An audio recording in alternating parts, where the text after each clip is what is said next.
Saya akan bacakan Mazmur 121 ayat 1 sampai ayat yang ke-8. Tuhan penjaga Israel, nyanyian ziarah.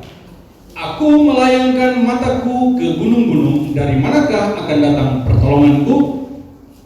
Pertolonganku ialah dari Tuhan yang menjadikan langit dan bumi. Ia takkan membiarkan kakimu goyah, penjagamu tidak akan terlelap. Sesungguhnya tidak terlelap dan tidak tertidur penjaga Israel. Tuhanlah penjagamu, Tuhanlah naunganmu di sebelah tangan kananmu. Matahari tidak menyakiti engkau pada waktu siang, atau bulan pada waktu malam.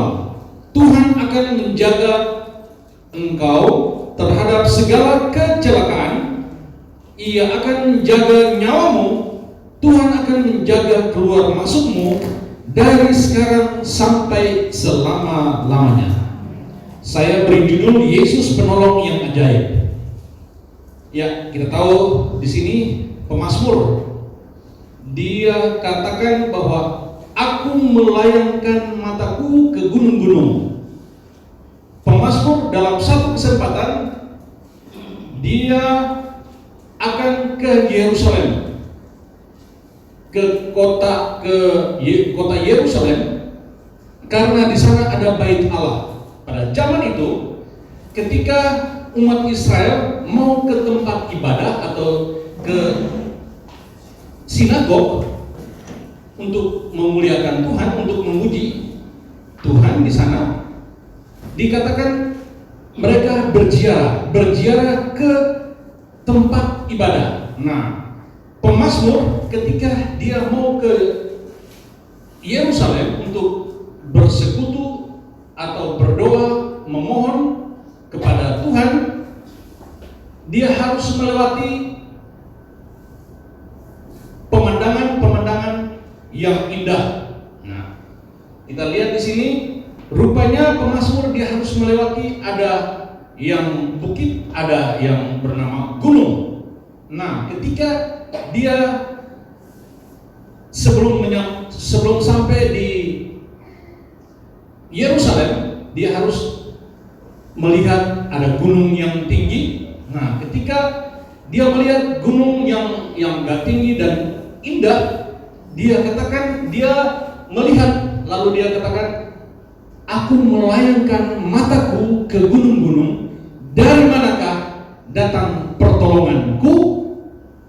Rupanya dia mau, pemazmur ini mau ke tempat ibadah. Dia mau ke tempat untuk bersekutu kepada Tuhan, dia berdoa kepada Tuhan, tetapi kenapa di tengah jalan dia harus melihat gunung? Lalu dia katakan bahwa aku melayangkan mataku ke gunung-gunung, dari manakah datang pertolongan Tuhan? Berarti pemazmur ini dia mau, kalau bisa, dari gunung ini datang pertolongan, ya. Tetapi setelah dia mempertimbangkan atau dia menimbang-nimbang, pertolongan itu tidak datang-datang juga. Yang diharapkan datang dari gunung yang tinggi, ternyata tidak datang. Dia katakan bahwa pertolonganku ialah dari Tuhan. Nah, kita lihat di sini ada 3 hal yang saya catat di sini. Bagaimana kita menyikapi Mazmur 121 ayat 1 sampai ayat yang ke-8 ini, ya.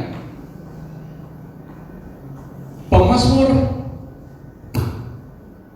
ketika dia dari tempatnya dia untuk menuju ke Yerusalem, ke tempat ibadah, itu juga adalah gambaran tentang gereja Tuhan atau orang-orang percaya di akhir zaman ini, ya.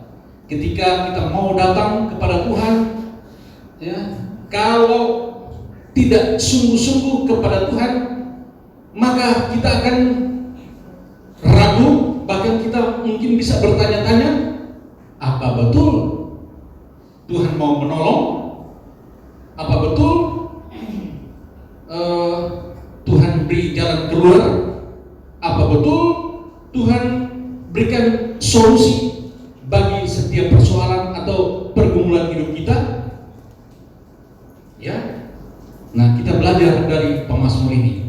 Ketika dia dalam perjalanannya menuju tempat ibadah, menuju atau berziarah ke tempat ibadah, ada hal yang membuat hidupnya bisa ragu. Tetapi ketika dia melihat tidak ada respon, tidak ada tanggapan, tidak ada reaksi dan gunung yang tinggi, dia katakan bahwa pertolonganku ialah dari Tuhan. Hal yang pertama yang harus kita sikapi adalah menguatkan hati atau menguatkan diri kita ketika kita mau ke rumah Tuhan, ya. Menguatkan hati atau diri kita sendiri. Di dalam Yosua 1 ayat yang ke-6, ayat yang ke-7, ayat yang ke-9, Yosua 1 dikatakan begini. Yosua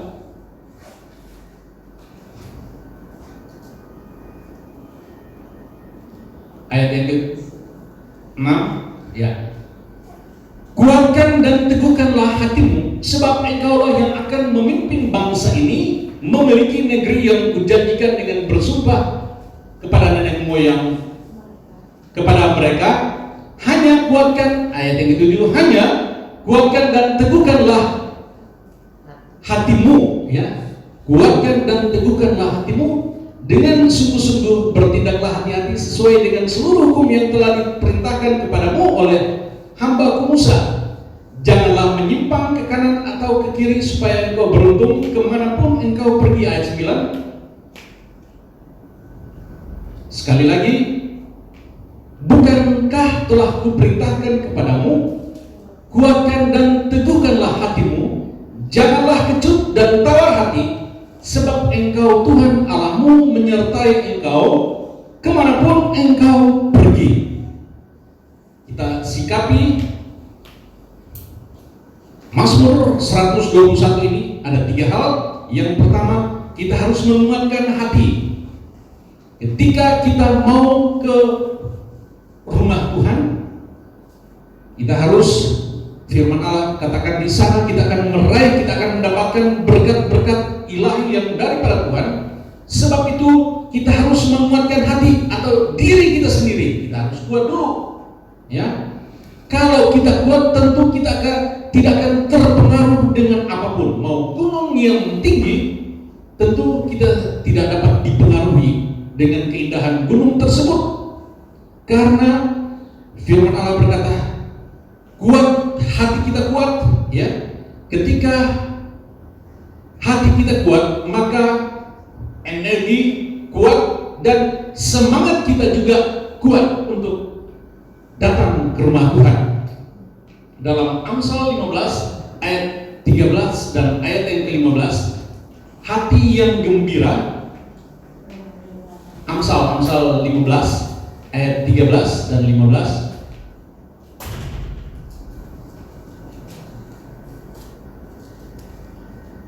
Ya, hati yang gembira membuat muka berseri-seri, tetapi kepedihan hati mematahkan semangat.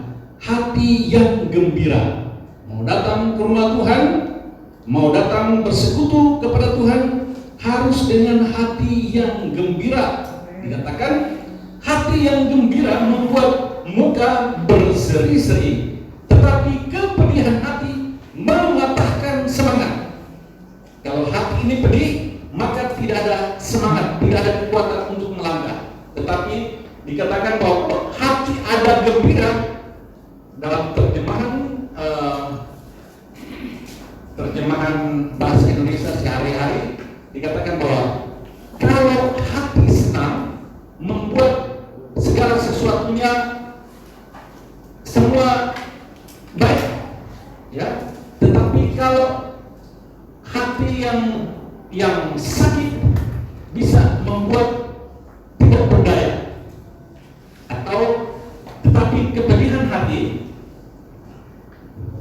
kepedihan hati mematahkan semangat. Amsal 10 ayat 24 juga dikatakan bahwa kalau kita ciut dalam menghadapi segala sesuatu, maka tidak ada semangat. Ya. Nah, ayat yang ke-15, hari orang berkesudahan buruk semuanya. Hari orang berkesusahan buruk semuanya, tetapi orang yang gembira hatinya selalu apa? Berpesta. Dengan kata lain, bahwa kalau orang mau ke rumah Tuhan dengan sukacita, itu seperti hatinya selalu berpesta. Ya. Nah, itu sebabnya pemazmur, ya, kita sikapi pemazmur ini ketika dia pada saat di perjalanan dia diperhadapkan dengan gunung yang tinggi, dia berpikir bahwa oh, dari gunung ini mungkin bisa datang pertolongan, bisa datang penyelesaian atas persoalan, atas pergumulan, atas masalah yang dia hadapi. Ternyata tidak. Dia katakan bahwa dari Tuhanlah datang pertolongan yang ajaib. Itu yang pertama dikatakan kita harus menguatkan hati, ya. Hari orang berkesusahan buruk semuanya, tetapi orang yang gembira hatinya selalu berpesta, karena di dalam rumah Tuhan ada firman Allah. Kalau ada firman Allah, tentu segala kesusahan, segala kesedihan, segala hal-hal yang tidak baik akan tersingkirkan kalau ada firman Allah. Nah, firman Allah yang ada di dalam kehidupan kita itu yang merubah yang tidak mungkin jadi mungkin. Datang dengan susah, harus ada sukacita karena ada firman Allah merubah hidup kita sebagai orang percaya yang datang dengan berbagai persoalan. Tetapi firman Allah dikatakan bahwa orang yang penuh dengan sukacita, hatinya berpesta karena firman Allah, bersukacita karena firman Allah ada di bait Allah, ada di rumah Allah. Yang pertama. Yang kedua, kita diajar untuk menggantungkan harapan pada Tuhan. Ya. Kita diajar untuk menggantungkan harapan kepada Tuhan. Gunung berbicara tentang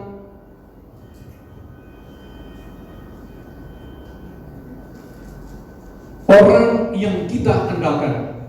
Misalkan harta, kedudukan, itu yang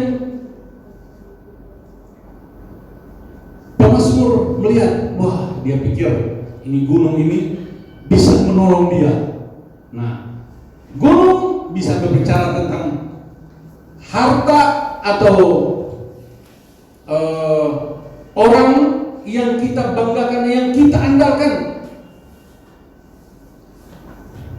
Yeremia pasal 17 ayatnya yang ke-7 dikatakan bahwa kalau kita andalkan kekuatan kita, ayat 5, ayat 6, kalau kita andalkan atau kita andalkan manusia, terkutuk. Tetapi kalau kita mengandalkan Tuhan, ayat yang ke-7, mengandalkan Tuhan di sini dengan kata lain, kalau kita menggantungkan hidup kita kepada Tuhan, Tuhan buat berhasil. Ayat 8, apa saja yang diperbuat berhasil, sama seperti Mazmur pasal 1 ayat 1, 2 dan 3. Jadi hal yang kedua, yang pertama, kita harus menguatkan hati kita. Yang kedua, kita diajar untuk menggantungkan harapan pada Tuhan. Dalam keadaan seperti hari-hari ini, dunia dilanda dengan wabah yang belum tahu kapan akan berakhir. Jangan kita andalkan manusia, amin. Apalagi andalkan kekuatan kita, tetapi andalkanlah Tuhan dalam segala hal. apalagi kita senantiasa bersekutu kepada Tuhan di tempat ibadah, sepenuhnya andalkan Tuhan, menggantungkan hidup kita hanya kepada Tuhan, karena Tuhan Dia adalah segala-galanya dalam kehidupan kita. Manusia menolong ada batasnya, ya, tetapi pertolongan yang daripada Tuhan itu tidak pernah terbatas, tidak pernah terbatas bagi orang yang mau menggantungkan harapannya kepada Tuhan. Menggantungkan harapan artinya mengandalkan Tuhan, menaruh Tuhan di atas segala-galanya dalam hidupnya. Demikian juga hari-hari ini bangsa kita, bahkan bukan hanya bangsa kita, dunia sedang dilanda dengan wabah, dengan penyakit. Kita tidak tahu kapan berakhir. Bahkan Presiden Amerika Serikat juga sudah kena COVID, suami istri kena COVID. Di negara yang begitu luar biasa hebatnya, masih juga kena. Tidak ada satu manusia pun yang tahu kapan berakhir, ya. Sebab itu kita tidak mengandalkan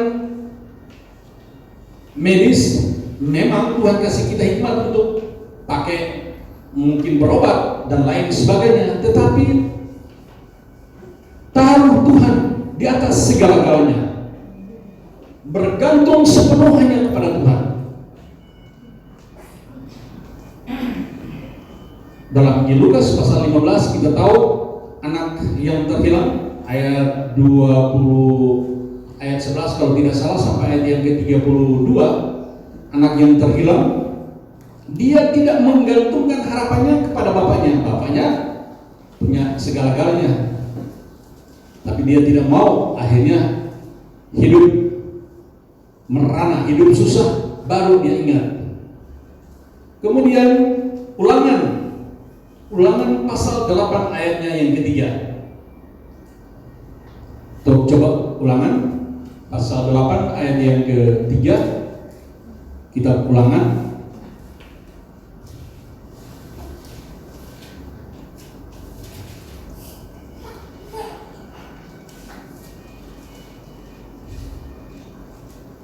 Jadi ia merendahkan hatimu, membiarkan engkau lapar dan memberi engkau makan mana. Ya, Tuhan membuat kita mau mengerti, dibiarkannya supaya kita lapar, ya, supaya kita sadar, sama seperti anak yang terhilang. Dia lapar dulu dengan kata lain bahwa terkondisi dengan keadaan yang ada, baru dia ingat, dia pulang. Ya, ada kalanya Tuhan luaskan hal itu terjadi dalam kehidupan kita. Sebab itu tetap andalkan Tuhan, tetap menggantungkan harapan kita hanya kepada Dia, karena Dia adalah segala-galanya.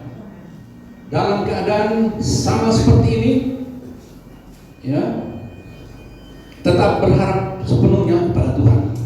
Ya, ada banyak hamba-hamba Tuhan, ya, mulai dari tanggal 1 selama minggu ini sudah ada berapa yang Tuhan panggil. Ada yang Tuhan izinkan lewat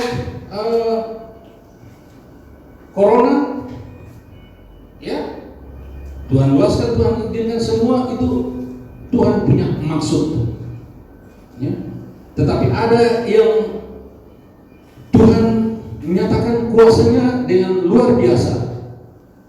Ada yang hanya cuma berobat biasa-biasa, tetapi Tuhan turut bekerja, Tuhan jamah, Tuhan sembuhkan, karena Tuhan punya rencana yang indah ke depan. Sebab itu kebenaran firman Allah pagi hari ini, pemazmur dia katakan bahwa aku melayangkan mataku gunung-gunung, dari manakah datang pertolonganku. Tadinya dia mau bergantung kepada pertolongan dari gunung yang tinggi, dengan kata lain bahwa dia harus menggantungkan harapannya kepada orang yang bisa diandalkan, orang yang bisa dia banggakan. Ternyata tidak. pertolongan Tuhan, pertolongan yang daripada Tuhan itu yang diperlukan oleh pemazmur ini. Hal yang kedua, hal yang ketiga, Pengkhotbah 11 ayat 4 dan 5. Pengkhotbah pasal 4 ayat 4 dan 5. Pasal 11 ayat 4 dan 5. Ya. Siapa senantiasa memperhatikan angin tidak akan menabur, dan siapa senantiasa melihat awan tidak akan menuai. Ayat yang kelima. Sebagaimana engkau tidak mengetahui jalan angin dan tulang-tulang dalam rahim seorang perempuan yang mengandung, demikian juga engkau tidak mengetahui pekerjaan Allah yang melakukan segala sesuatu. Nah, ini artinya mengajarkan kita selalu optimis. Jangan ragu, ya. Jangan ragu. Hidup yang di dalam kehidupan kita itu sama seperti kandungan yang penuh misteri, yang penuh dengan tanda tanya. Seorang ibu, dia mengandung selama 9 bulan, itu misteri, ya. Tetapi sebagai orang yang percaya, kita harus optimis, harus yakin bahwa Tuhan itu penolong yang hebat, Tuhan itu penolong yang ajaib bagi manusia, bagi orang lain, bagi dunia itu mungkin ya tidak tahu apa yang akan terjadi, tetapi kita tetap beroptimis, tetap percaya kesanggupan Allah di dalam hal Dia menolong itu tidak pernah meleset. Nah, Tuhan mau agar kita sama seperti itu, menyikapi Pemazmur pasal 121 ayat 1 sampai ayat yang ke-8. Ya, kita bersiaplah optimis di dalam menghadapi segala sesuatu. Percaya bahwa Tuhan tidak akan membiarkan kita. Mempercayai janji-janji Tuhan. Dalam keadaan sama seperti ini, kita tidak terpengaruh dengan apapun, tetapi kita percaya janji Tuhan itu ya dan amin. Dalam keadaan mau kesesakan, kesulitan, penuh dengan hal-hal yang mengerikan, tetapi tetaplah percaya kepada Tuhan Yesus Kristus. Dia, Yesus adalah penolong yang ajaib dalam kehidupan kita. Kalau Dia sudah menolong di waktu yang lalu, ya, memang hari-hari ini sulit, ya, bagi dunia sulit, ketakutan kalau ini akan berjalan terus sampai akhir tahun, mau jadi apa lagi ini. Tapi tetap kita harus percaya akan janji Tuhan itu. Dia tidak akan membiarkan kita, dan Dia tidak akan meninggalkan kita. Mau keadaan apapun, tetap percaya, ya. Jangan kita dibuat bimbang ketika kita ada melihat mungkin saudara kita atau kita punya keluarga atau karena kedudukan dan lain sebagainya, kita bangga, wah ini gunung mungkin bisa menolong. Jangan. Tetapi menggantungkan harapan kita hanya kepada Tuhan. Dengan kata lain bahwa pertolongan kita yang sesungguhnya itu datang daripada Tuhan. Boleh, ya, gunung boleh ada, tetapi yang jelas pertolongan yang sesungguhnya itu datang daripada Tuhan. Jangan yang lain membuat kita ragu untuk mau datang beribadah, bersekutu kepada Tuhan. Tetapi kita harus kuatkan hati kita. Yang pertama, kita harus menguatkan hati kita atau diri kita sendiri. Yang kedua, kita diajar untuk menggantungkan harapan pada Tuhan kita Yesus Kristus. Dan yang ketiga, bersikaplah optimis, tidak ragu sedikit pun ketika kita mau datang kepada Tuhan, karena kita tahu bahwa Tuhan itu adalah sumber segala-galanya, sumber berkat. Di dunia ini Dia sumber berkat, sumber kekuatan, bahkan bukan sampai di dalam dunia ini saja, tetapi sampai masuk di dalam kehidupan yang kekal. Yang kekal itu artinya selama-lamanya. Kita sudah pilih alamat yang tepat, yaitu Yesus Kristus. Dia adalah Allah, Dia adalah Tuhan. Jangan kita ragu untuk mengiring akan Tuhan, jangan kita ragu untuk melayani Tuhan. Karena memang Dia adalah Allah, Dia adalah Tuhan. Dia memperhatikan kita. Dia tahu apa yang menjadi keperluan, kebutuhan kita. Dia Allah yang Maha tahu, yang masa lalu kita Dia tahu, sekarang Dia tahu, yang depan Dia tahu, bahkan Dia bisa merubah yang depan menjadi baik. Filipi 1 ayat yang ke-6. Filipi, nasihat Rasul Paulus kepada jemaat yang ada di Filipi dikatakan begini: akan hal ini ku yakin sepenuhnya, yaitu Ia yang memulai pekerjaan yang baik di antara kamu akan meneruskan sampai pada akhirnya pada hari Kristus Yesus. Hebat. Paulus katakan kepada jemaat yang ada di Filipi untuk mereka dalam segala hal. Dia jangan berpikir tentang kehidupan mereka, jangan bersedih atau jangan bersusah-susah atau jangan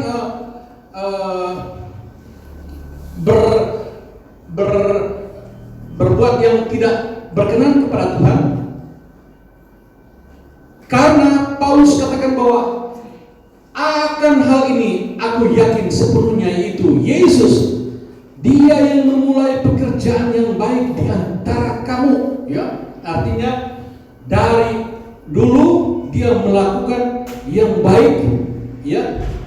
Sekarang juga Dia melakukan yang baik, bahkan Dia akan yang ke depan juga Dia akan tahu, ya. Tuhan tahu yang masa lalu kita, Tuhan tahu yang sekarang, Tuhan tahu yang ada di depan, dan Tuhan Yesus bisa merubah yang depan menjadi lebih baik. Akan hal ini aku yakin sepenuhnya. Nah, itu sebabnya harus optimis, harus percaya, jangan ada keraguan sedikit pun di dalam hal kita datang kepada Tuhan. Amin. Karena pertolongan Tuhan itu tidak pernah terbatas atau terlambat bagi orang yang selalu yang punya optimis yang jelas di dalam Yesus Kristus. Pertolongannya akan nyata dalam kehidupan kita sehingga kita tahu, oh luar biasa, sumber pertolongan itu datang daripada Tuhan Yesus Kristus. Hari ini kita ada di anak tangga yang kelima, sudah di bulan Oktober. Bentar lagi sudah selesai bulan Oktober, masuk dalam November, dan sudah mulai ini malam kudus, ya. Cepat selesai tahun 2020, ya. Tetap percaya bahwa pertolongan kita yang sesungguhnya datang daripada Tuhan kita Yesus Kristus. Sebab itu, kalaupun kita diperhadapkan dengan persoalan, tantangan hidup, pergumulan, jangan sampai kita ragu atau jangan sampai kita pesimis, ya mau datang beribadah lagi ibadah. Jangan. Itu namanya bersungut-sungut atau mengeluh. Tuhan tidak mau, Tuhan tidak menghendaki orang yang suka bersungut-sungut, orang yang suka mengeluh. Tetapi Tuhan mau, sama seperti nasihat Rasul Paulus pada jemaat yang ada di Filipi, bersukacita senantiasa. Ya, tadi firman Allah yang sudah di ayat yang pertama atau di Amsal 15 ayat yang ke-13 dan 15, hati yang gembira, ya, harus penuh dengan sukacita kalau firman Allah ada di dalam kehidupan kita. Firman Allah senantiasa memenuhi kehidupan kita, maka hidupnya selalu seperti orang berpesta. Orang berpesta berarti ada sukacita senantiasa. Nah, nasihat Paulus kepada jemaat yang ada di Filipi juga begitu. Bersukacitalah senantiasa di dalam Tuhan, karena itulah yang dikehendaki. Selain ucapan syukur, ada sukacita senantiasa, sebab sukacita yang daripada Tuhan itu dapat mengesampingkan segala kesulitan, segala kesusahan, segala beban hidup yang ada di dalam kehidupan kita. Itu sebabnya hari ini kita ada di anak tangga yang keempat, ya, anak tangga yang keempat di bulan yang ke-10 ini kita akan menyatu dengan tubuh dan darah Kristus. Kita ingat pengorbanan Yesus Kristus 2020 tahun yang lalu di atas kayu salib. Hari ini kita memperingatinya. Kita akan mendapatkan kekuatan baru, kekuatan ilahi yang daripada Tuhan untuk kita melangkah melewati bulan yang ke-10 ini, dan kita masuk di bulan-bulan yang berikut. Bahkan kita dapat menyelesaikan tahun 2020 dengan pertolongan yang datang daripada Tuhan. Adapun kesulitan, adapun tantangan, tetap maju terus, tetap beroptimis bahwa Tuhanlah satu-satunya penolong yang sejati. Tuhan Yesus Kristus, Dia adalah penolong yang ajaib dalam hidup kita. Mau apapun, ada kalanya Tuhan luaskan tadi seperti Injil Lukas pasal 15 ayat 11 sampai 32 dan Ulangan pasal 8 ayat 3. Tuhan izinkan ada kalanya kita lapar. Itu semua Tuhan punya maksud, Tuhan punya rencana supaya kita tetap menggantungkan harapan kita hanya kepada Dia.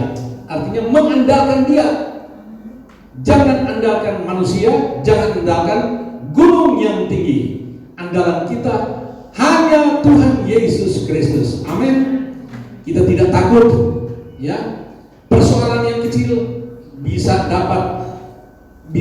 mendekat kita, tetapi pertolongan yang besar itu Tuhan selalu siap untuk menolong kita. Kapan saja, ya, asal tetap kita menggantungkan harapan kita hanya kepada Dia.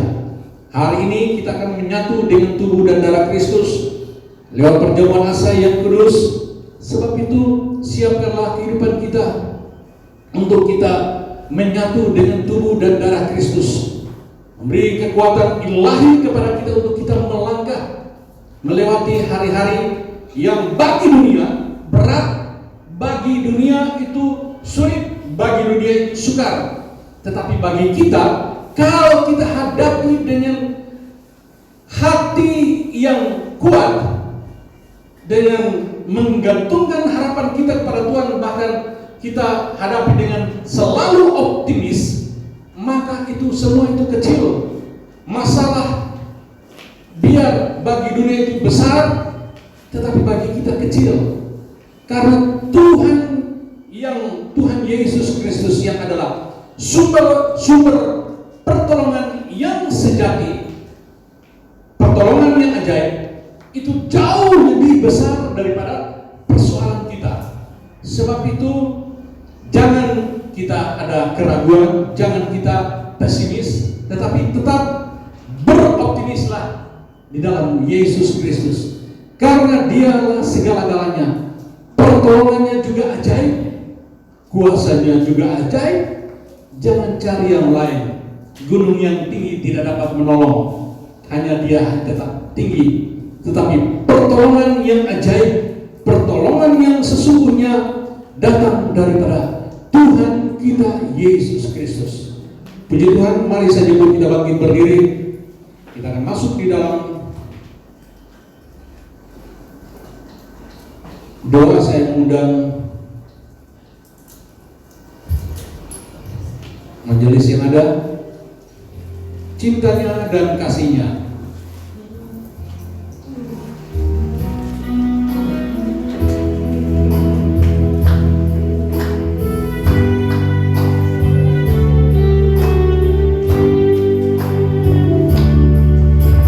Cintanya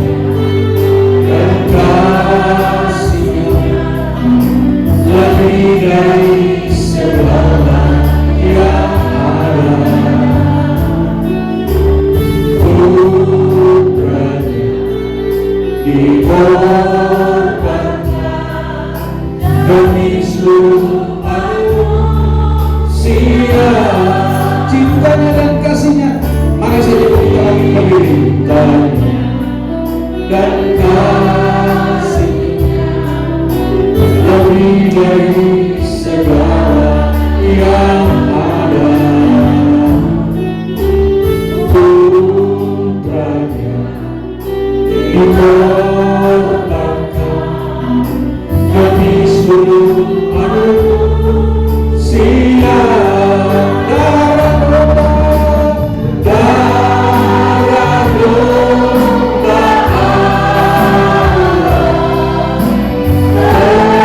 tercurah di Kalvari.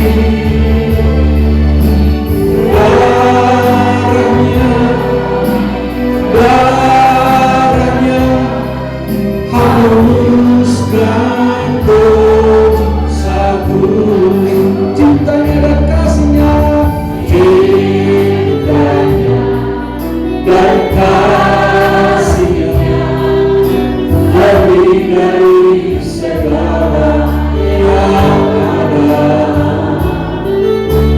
Putranya dikorbankan demi seluruh manusia.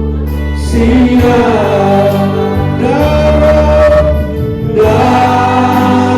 domba Allah tercurah di Kalvari. Darahnya sucikan hatiku. Darah domba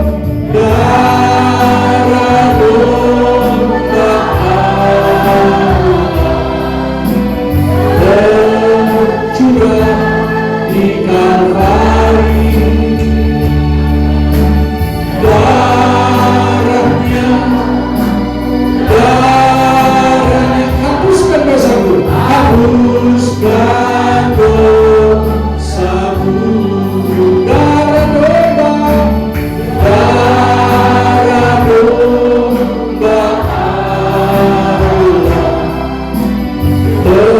tercurah di Kalvari. Darahnya sucikan hatiku, sucikan hatiku. Darah domba. Terima kasih Bapa yang baik. Terima kasih Yesus. Terima kasih Roh Kudus. Engkau hebat, Engkau ajaib, Engkau dahsyat, Engkau luar biasa. Haleluya, haleluya Yesus. Tuhan yang ajaib, yang senantiasa Engkau lakukan dalam kehidupan kami. Kau sudah mendengarkan kebenaran firman Allah. Biarlah kami mau menguatkan iman percaya kami kepadamu, menguatkan hati kami hanya kepadamu, menggantungkan harapan kami hanya kepada Tuhan Yesus Kristus, dan selalu beroptimis dalam Yesus Kristus. Karena Tuhan Yesus Kristus adalah penolong yang ajaib dalam hidup kami. Hari ini Tuhan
gua ini. Bukan laknat, bukan kutuk, tetapi berkat, berkat dan berkat. Selamat Tuhan berkati roti dan air anggur ini di dalam nama Allah Bapa, Putra dan Roh Kudus, yaitu di dalam nama Tuhan Yesus Kristus. Berkati roti dan air anggur ini, sehingga ketika umat Tuhan mengambil, memakan dan meminumnya, berkat Allah turun atas mereka, berkat Allah turun atas kami semua, yang lemah dikuatkan, yang susah dihidupkan, yang sakit dijamah disembuhkan oleh timbul Yesus. Terima kasih Bapa, terima kasih Yesus, terima kasih Roh Kudus. Luar biasa, Engkau hebat. Mengucap syukur dalam nama Tuhan Yesus Kristus. Haleluya, amin. Dipersilakan duduk kembali. Cintanya dan kasihnya.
masing-masing coba kita baca roti yang ada di tangan kanan kita sebelum kita dengarkan kebenaran firman Allah. 2, 3. Dialah pokok puji-pujianmu dan dialah Allahmu. Ulangan 10:21a. Ya, kita pegang roti dengan tangan kanan kita. Roti berbicara tentang tubuh Kristus yang hancur di kayu salib. Sebelum kita memakannya, mari kita dengar kebenaran firman Allah. Sebab apa yang telah kuteruskan kepadamu telah aku terima dari Tuhan, yaitu bahwa Tuhan Yesus pada malam waktu ia diserahkan mengambil roti, dan sesudah itu ia mengucap syukur atasnya, ia memecah-mecahkannya dan berkata, inilah tubuhku yang diserahkan bagi kamu. Perbuatan ini menjadi peringatan akan aku. Kita mengucap syukur makan roti ini di dalam nama Tuhan Yesus Kristus. Makanlah.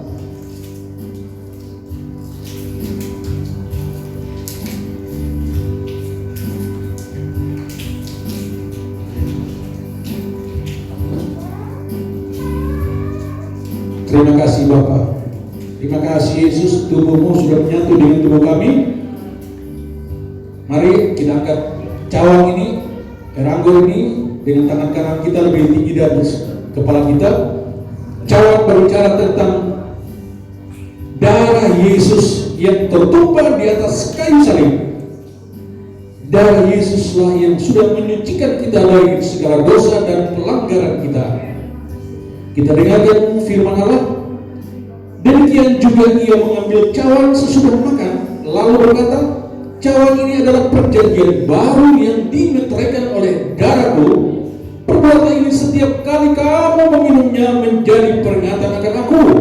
Sebab setiap kali kamu makan roti ini dan minum cawan ini, kamu memberitakan kematian Tuhan sampai ia datang. Mengucap syukur, minum air anggur ini dalam nama Tuhan Yesus Kristus. Minumlah.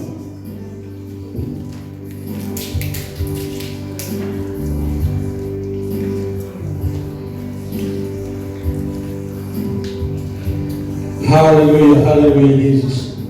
Mari kita berikan kemuliaan bagi Tuhan kita Yesus Kristus. Terima kasih Bapa, terima kasih Yesus, terima kasih Roh Kudus, buat tubuh dan darah Kristus yang sudah menyatu dengan tubuh kami yang lemah ini.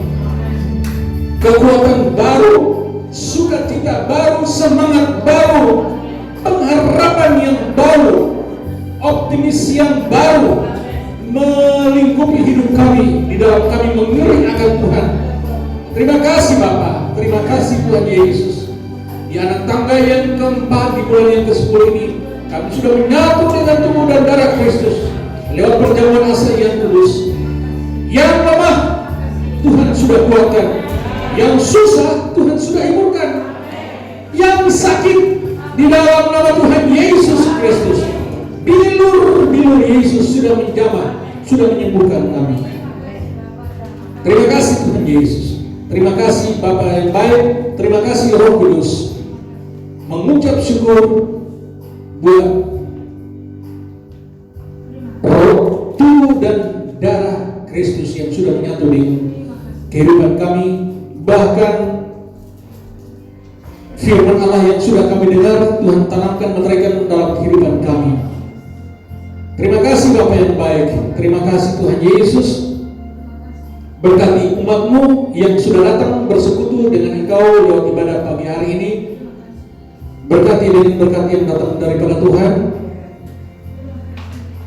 Kalau ada di antara kami yang jemaat Tuhan yang tidak sempat hadir, mungkin mereka dalam keadaan kesusahan, Tuhan hiburkan. Dalam kesulitan, Tuhan tolong. Dalam keadaan yang tidak berdaya, Tuhan beri kekuatan baru kepada mereka.